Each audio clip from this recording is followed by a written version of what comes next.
students, myself Sanjay Kumar Gupta, welcoming you all in the e-learning class of science for class 8, chapter 2, microorganisms. Students, in previous class we have seen many more things about microorganisms, in which we have seen different type of organisms as bacteria, fungi, algae. Now in this fifth video I will tell you about protozoa. Protozoa is made up by two words, proto plus zoa. Proto means primary and zoa means organisms. Means they are supposed to be primary organisms and they are called eukaryotes.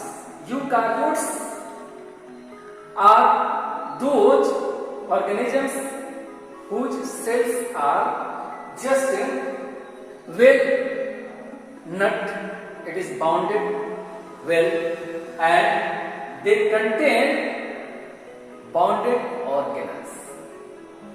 Students, protozoa are single-celled microorganisms which come in different shapes and sizes, as amoeba, paramecium, euglena are found in our nature, and they move by false fruit, which are called cilia, flagella and pseudopodia. Even protozoa are parasitic. They are the cause of disease. Plasmodium, which is a parasitic protozoa, it is caused for the disease of malaria.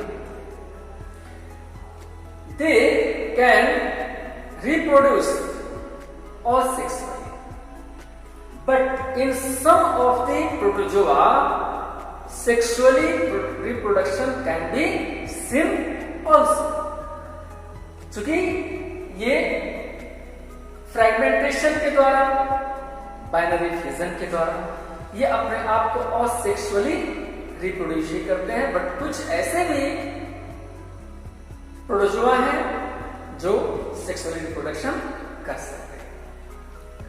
Protozoa को हम हिंदी में परजीव या प्रजीव भी कहते हैं। ये रोगों के कारण होते हैं। Now we can learn something more by the video. In the first instance, we tend to answer mosquito. But that is not entirely right.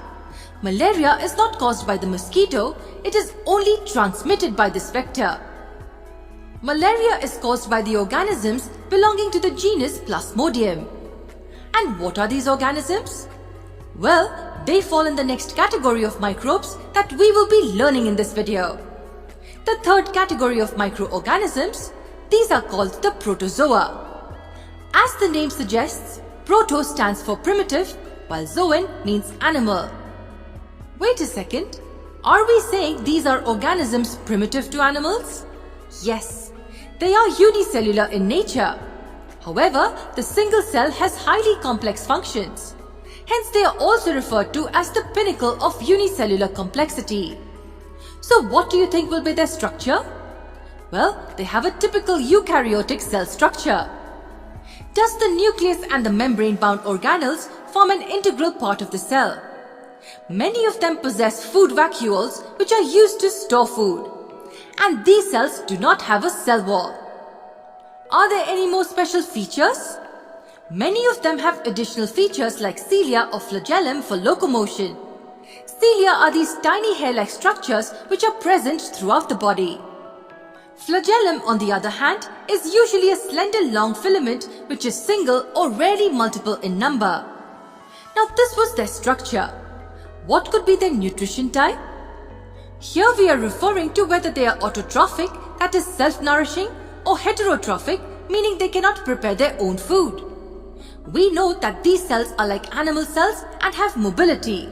So do you think they will be autotrophic like plants? Of course not. These are heterotrophic in nature. Yes, they are dependent on other organisms as their food source. Only a few rare exceptions include the chlorophyll containing Euglena. It usually performs photosynthesis, but others lack the capacity to do so. Many organisms belonging to the protozoan group are well-known parasites. They derive nutrition directly from the body of living organisms. So they do not kill the host, but do harm them severely. A few commonly known examples of protozoans include amoeba, Euglena, paramecium, and the disease-causing Plasmodium. Students, just you have seen the video and learned something from it.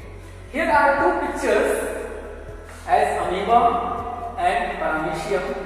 In these pictures you can see that amoeba has a nucleus which performs all the activities for survival.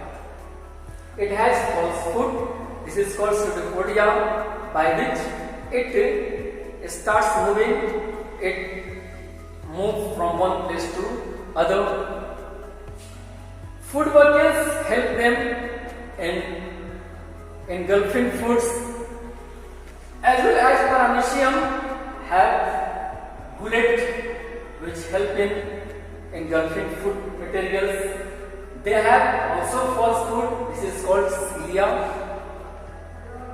Since they have holozoic nutrition, means they engulf their food materials. Now, this is time to learn something from your book. So, pay attention, read book and learn something more. Protozoa are the most primitive single-celled microscopic animals. Means ये प्रारंभ से ही, बहुत प्राचीन समय से ही हमारे environment में मौजूद हैं. ये एक कोशिकीय जंतु होते हैं और माइक्रोस्कोपिक मीन्स इनको देखने के लिए हमें माइक्रोस्कोप की जरूरत पड़ती है. Amoeba, paramecium, euglena, entamoeba and plasmodium are some common protozoans. Most protozoans occur single, but some are colonial also. Means जब ये सिंगल सेल एक सेल में होंगे तो क्या होंगे, हमें माइक्रोस्कोप की जरूरत पड़ेगी. But when they are in colonies, when they are collected together, they can be seen easily by naked eyes. They do not possess cell wall as in plant cell. Their body is either with plasma membrane alone or is covered with pellicle. यानी या तो इनके शरीर plasma membrane से ढके होते अथवा ये पेलिकल से ढके. They can swim easily either flagella or cilia or can move with the help of pseudopodia. Protozoa have animal-like nutrition which is called holozoic nutrition. Is all the processes of digestion from engulfing food to egestion they perform. But some are parasitic.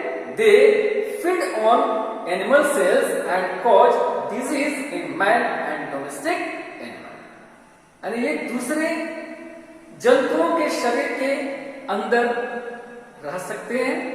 ये उनके भोजन को ग्रहण कर सकते हैं और अपना जीवन यापन कर सकते हैं. Reproduction, protozoa multiply by binary fission, multiple fission and spore formation. Means they reproduce or sexual, but some protozoa reproduce sexually also. कुछ लैंगिक प्रजनन भी कर सकते हैं, in which male and female gamete join together and again the fertilization process start and new organism come in the existence. Now students, in the next video we will learn about virus.